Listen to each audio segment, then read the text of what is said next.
ഫാസിൽ നമ്മുടെ കേരളത്തിലാണല്ലേ, അപ്പൊ പിന്നെ അടിപൊളിയായിരിക്കും.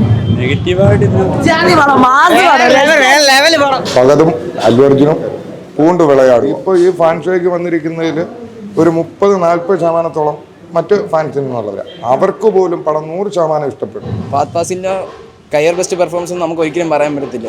കംപ്ലീറ്റ് മാസ്ക ബാപ്പ് എന്നൊക്കെ പറയാൻ അടിപൊളി.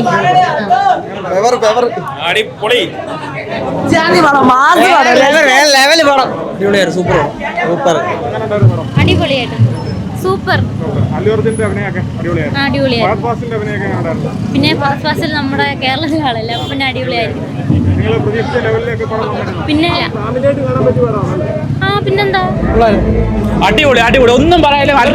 സൂപ്പർ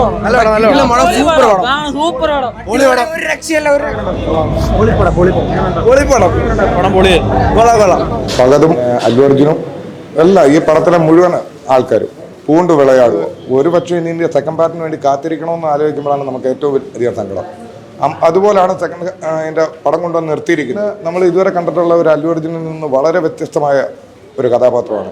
കാരണം ഇതുവരെ കണ്ടിരിക്കുന്നത് നമ്മൾ ആ ഒരു ഫാൻസിന് ഇഷ്ടപ്പെടുന്ന രീതിക്കും അല്ലെങ്കിൽ അങ്ങനെയൊക്കെയാണ്. പക്ഷേ ഇത് ഏത് തരം പ്രേക്ഷകർക്കും ഇപ്പോൾ ഈ ഫാൻ ഷോയ്ക്ക് വന്നിരിക്കുന്നതിൽ ഒരു 30-40% മറ്റ് ഫാൻസിൽ നിന്നുള്ളത്. അവർക്ക് പോലും പടം 100% ഇഷ്ടപ്പെട്ടു. 3 മണിക്കൂറുണ്ടെങ്കിലും ആ 3 മണിക്കൂർ പോകുന്നത് നമ്മൾ അറിയുന്നില്ല. പടം ഒരു രക്ഷയല്ല, പൊളി.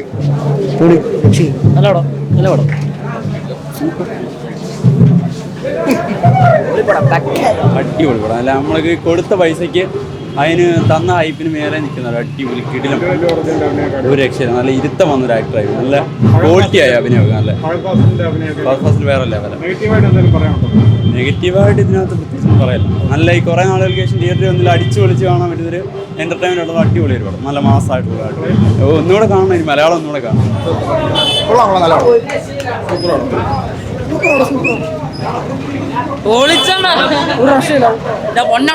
അടിപൊളി സിനിമ, ഒരു രക്ഷയില്ല, അടിപൊളി സിനിമ, സൂപ്പർ പടമാണ്. ഫഹദ് ഫാസിൽ വന്ന ശേഷം തിയേറ്റർ പൂരപ്പറമ്പായിരുന്നു. ഫഹദ് ഫാസിലിന്റെ കരിയർ ബെസ്റ്റ് പെർഫോമൻസ് നമുക്ക് ഒരിക്കലും പറയാൻ പറ്റത്തില്ല. ഫഹദ് ഫാസിൽ എപ്പോഴും മികച്ച വേഷം തന്നെ ചെയ്യുന്നത്. അതേപോലെ തന്നെ ഇതിനകത്ത് മികച്ചൊരു വേഷം ചെയ്തിട്ടുണ്ട്. കംപ്ലീറ്റ് മാസ്ക ബാപ്പ് എന്നൊക്കെ പറയുന്നത് ഫാമിലിക്ക് എല്ലാ പ്രേക്ഷകർക്കും കാണാൻ പറ്റിയ നല്ലൊരു മികച്ചൊരു പടമാണ്. വളരെ മികച്ചൊരു പടമാണ്. ഈ വർഷത്തെ ഏറ്റവും നല്ലൊരു മികച്ച പടം ഇറങ്ങിയിരിക്കുന്നത്. മാസോടെ ഇഷ്ടപ്പെടുന്നവർക്ക് ഈ പടം കാണാം. പിന്നെ ഫഹദ് ഫാസിൽ എന്ന് വെച്ചാൽ അല്ലു അർജുനും കൂടെ കട്ട് ചെയ്യുന്ന ആ ഒരു വേഷമാണ് ഫഹദ് ഫാസിൽ ഇടുക. ഇനിയും കഥ തീർന്നിട്ടില്ല. കഥ ഇനി ബാക്കിയാണ്. സെക്കൻഡ് പാർട്ട് വന്നാലും ഇനി പടം കയറി കൊടുത്തുള്ളൂ. അല്ലു അർജുൻ്റെ കരിയർ ബെസ്റ്റ് പെർഫോമൻസ് ആണ്. നല്ല പടം പക്കാ മാസ് പടം. പൊളിച്ചെടുക്കി അതിനെക്കാട്ടിലും ഗംഭീരം. അതിനേക്കാളും അപ്പുറം നെഗറ്റീവായിട്ടൊന്നുമില്ല. പക്കാ മാസ് പടം. അടിപൊളി പടം. അടിപൊളി സൂപ്പർ പടം. അടിപൊളി പടം. കിടിലം പടം.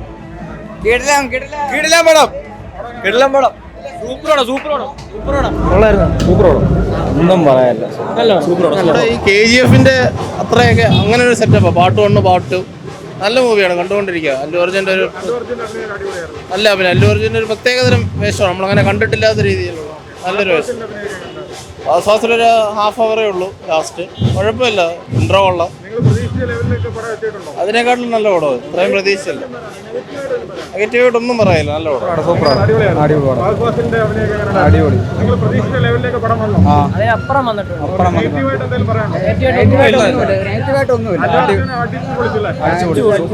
ഒരു രക്ഷയില്ല. ഫാമിലിയായിട്ട് വന്ന് കാണാൻ അടിപൊളി പടം. സൂപ്പർ രക്ഷ. സിനിമ സൂപ്പർ പടം. പൊളിപ്പടം. പടം അടിപൊളിയാണ്. അടിപൊളി പടമാണ്. ഒരു രക്ഷയില്ലാത്ത പടം. ഒരു രക്ഷയില്ല.